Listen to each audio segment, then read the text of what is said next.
Well, folks, yes, we had the Nintendo financial briefing way early this morning and learned a bunch of cool numbers, like the Nintendo Switch has officially crossed 150 million units.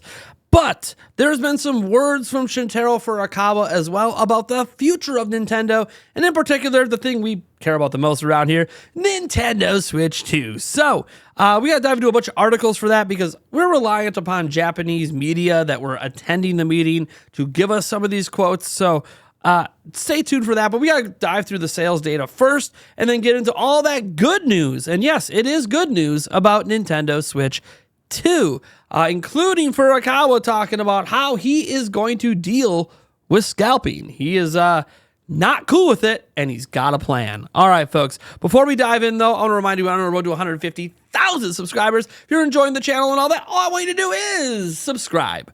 All right, let's go ahead and get into the financial results explanatory material. This is just kind of the general summary of all the things we care about from the actual investors meeting about how well Nintendo's doing as a company. You can see that they have a 31% decline in net sales, a 46% decline in operating profit. This is going to all be negative because essentially, hey, Nintendo's on like a 41% overall decline year over year. That's not really too surprising. It is a transition year, still a profitable year, but, a transition year nonetheless. These were kind of expected numbers, as it were, from Nintendo. You can see here as well that all of this is going to be down as well for the consolidated sales. All right. Moving on, though, obviously Nintendo was still highly profitable at 565.5 billion yen. And their gross profit ratio actually went up a bit. So like the cost to run the company versus the ratio of the money made was actually slightly better.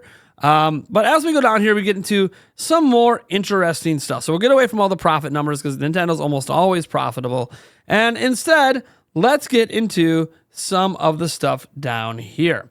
So it says, considering the sales trend of the third quarter outlook for the remainder of the fiscal year, our revised forecast is 1.190 billion yen in net sales, with 280 billion yen in operating profit, and 370 billion yen in ordinary profit, with 270 billion yen in profit attributed to owners of a parent.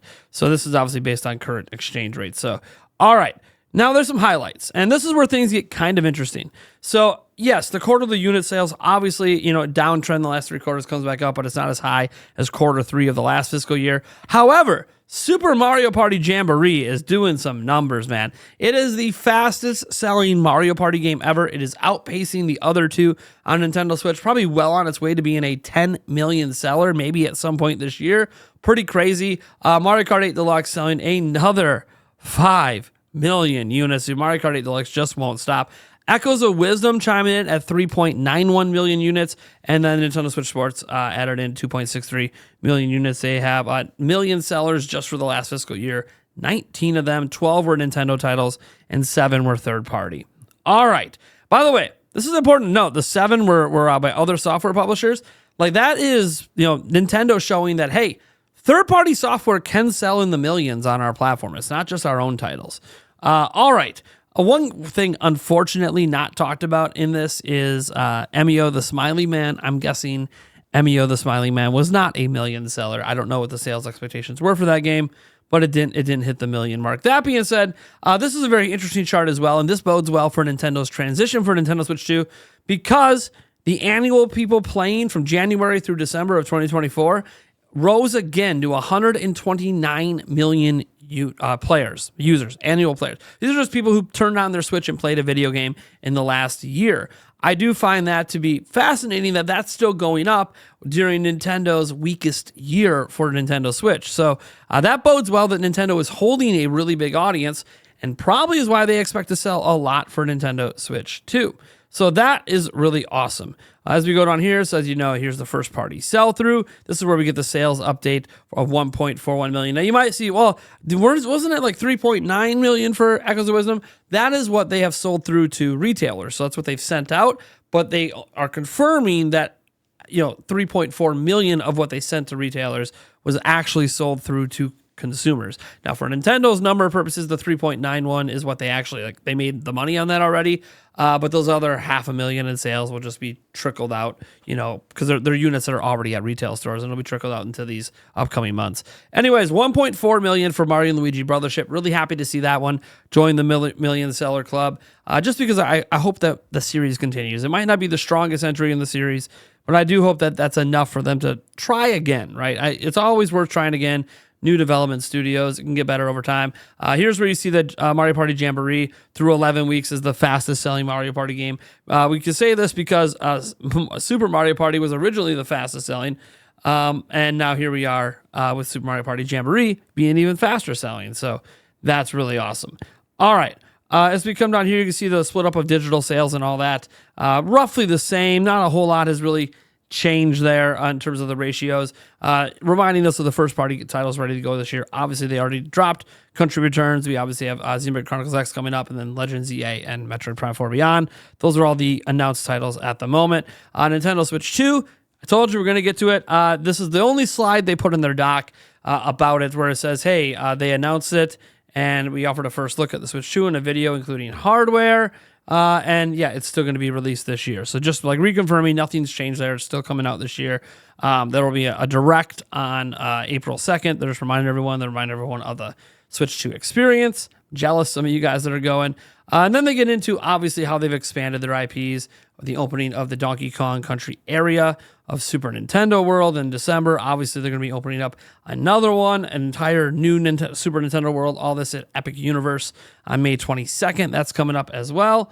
So, yeah. And then they just have all the reference materials where it gives all the exact sales data and all the splits between the different countries and all that. You see the Americas is still the largest. It's just North America is their largest territory. It has been for quite some time. So anyways, you see some of the exchange rate information and all the nitty-gritty details. We'll link to this down below if you want to get into the actual numbers. It was a good year for Nintendo. One thing to note out of this is that they lowered their forecast numbers for the year. Originally, they wanted to sell 13.5 million Nintendo Switches this fiscal year. Then they lowered it during the last financial briefing to 12.5 million. Now they've lowered it to 11. So they keep missing their sales targets on this, but what are you going to do? You just roll with the punches, right? So whatever. We're going to go ahead and check out something, though, here that I find interesting that Nintendo's president said that wasn't part of the docket, but he said at the meeting. And this is over at Nikkei. This is a paid article, so we're relying a little bit on some translations over on Family Boards. We'll put a link to all this stuff. But here's what it says. Nintendo President Shintaro Furukawa said on the 4th that the company, quote, will prepare enough product to meet demand for Switch 2. Nintendo aims to secure sufficient inventory prior to release to make a start dash that the current model could not. Start dash means a running start. So basically having a lot more available at launch, something Nintendo didn't feel they could do for Switch. Now, it does obviously note here that in a Japanese business term, it can be translated as a strong market entry or early momentum. Furukawa then went on to say this: we'll take measures based on past experience with scalping and so forth. Preparations are underway. So they're preparing for pre-orders, and they're going to be making preparations to combat scalping. What those preparations are, beyond having a bunch of units, they're not announcing at this time, which would make sense. You're not going to want to announce those preparations too far in advance, or scalpers could prepare their bots. This gives scalpers less time to prepare their bots by not letting us know pretty much until pre-orders begin. So I think that's a good way to go about this. Now, moving on, Toyo Securities analyst Hideki Yasuda estimates that sales will reach 6 million units in the first 3 months after launch for Switch 2, while UBS Securities analyst Saja Zai expects sales to reach 8 million units. Now, it's actually notable because Yasuda is projecting 19 million units after the first 12 months on the market, while Zai is predicting 24 million, so they have a bit of a gap in there. That's still a lot. 19 would still be the most ever in a launch year, launched 12-month period for any console. So that would already still be good. And the other ones think it's going to be even higher than that. I guess, we'll see what happens once we get the games revealed. But Yasuda went on to say this: if the range of game titles that can be played is widened, Switch 2 will be able to attract core gamers in addition to casual fans who are the majority of current users and increase the number of sales.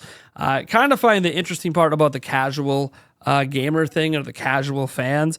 The reason I find that one interesting is because when I think about that, the Nintendo Switch has a 9-to-1 game attach ratio. At some point, like, what makes you not be casual? If you own 9 video games on average for your Switch, that doesn't feel that casual to me, because most people just play one game and play a lot of it for like a whole year. So that's at least a game a year on average. So I don't know.